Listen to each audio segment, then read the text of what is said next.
네, 안녕하십니까. 범나래공입니다. 한국형 가축사 전략 이하여 보기 시작을 한번 해보겠습니다. 12페이지, 16페이지 사이에 한번 내용을 보죠.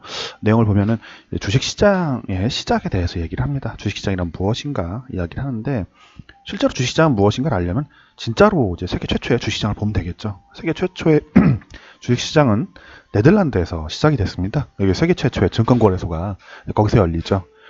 그러니까 이제 그 부분을 확인을 해봐야 진짜로 이제 주식시장이 어떻게 생겨났는가에 대해서 알 수 있을 것입니다. 뭐 주식이라는 것이 이제 그 전에도 있을 수 있었겠죠. 뭐 이제 권리를 나눠 갖는 거니까 동업조합도 있고. 하지만 우리가 지금 현대 보고 있는 주식시장은 이제 그 주인된 권리를 갖다가 이제 서로 주고받는 거죠. 우리가 삼성전자 주식을 하나 산다면은 삼성전자라는 거대한 회사의 몇억 분의 1 아니면 몇천만 분의 1의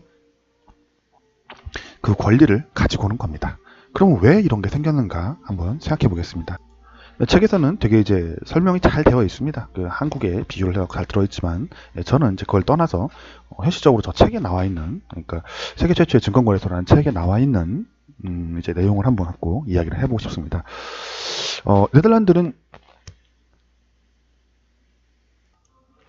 우리는 별로 이제 네덜란드에 이제 관심이 없죠. 저희가 사는 세상은 이제 미국을 중심으로 해가지고 구성되어 있는 것처럼 보이지만 사실은 미국이 중심은 아니었죠. 그 이전에 이제 유럽의 대제국들이 많이 있었는데 그 제국들 중에 이제 한국에 그래 아마 가장 별로 알려져 있지 않은 것이 아마 네덜란드가 아닐까 생각이 듭니다.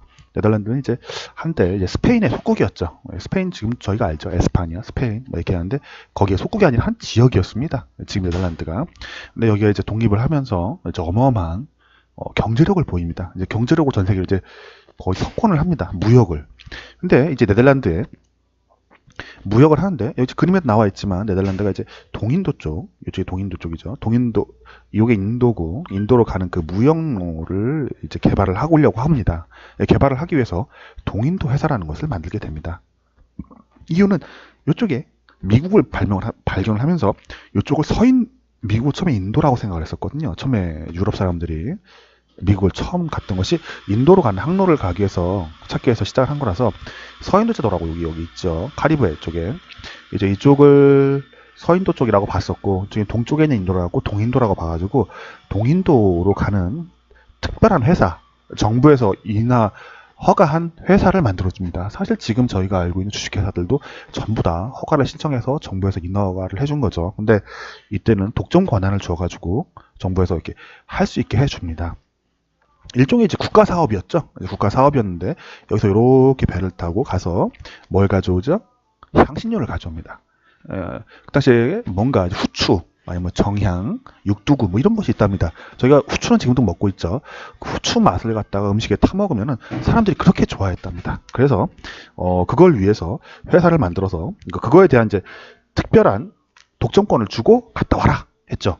그래서 보내는데 이게 거리가 멀지 않겠습니까? 거리가 멀다 보니까 워낙 위험하고 자주 망합니다. 망하기보다는 자주 이제 태풍이나 이런 걸로 이제 배가 부서지곤 하죠. 한 5척 가면은 한 3척은 중간에 부서져버리고 2척만 살아서 온다는 겁니다. 그러니 뭐 위험도 한데 문제는 이제 배를 보낸다는 것이 그 당시에 되게 큰 자본이 드는 일이었다고 합니다. 이런 종류의 앞에 좀 배가 보이죠. 이런 배를 만들어야 되는데 저런 배를 만드는 게 돈이 너무 많이 드는 겁니다. 생각해보면 그 당시에 소 타고 말 타고 다니는 사람들이 저런 걸 나무를 깎아서 이제 판자를 하나 만드는 것도 쉽지가 않죠. 저희는 지금 뭐 기계로 싹싹싹 밀어갖고 뭐라 할까요? 뭐 인공지능도 막 나온다고 하지만 저 당시에는 아직 뭐 터빈도 없고 그냥 손으로 다 깎아낸 겁니다. 저거 하나하나를 전부 다 판을 갖다가 이 줄도 하나하나 사람이 다 손으로 만들어 갖고 내야 됩니다. 그러니까 수없이 많은 걸 해야 되고 또 가면 사람들이 죽을 수 있기 때문에 그 선원들에 대해서도 비용을 충분히 줘야 되겠죠. 그러니까 거대 자본이 필요했습니다.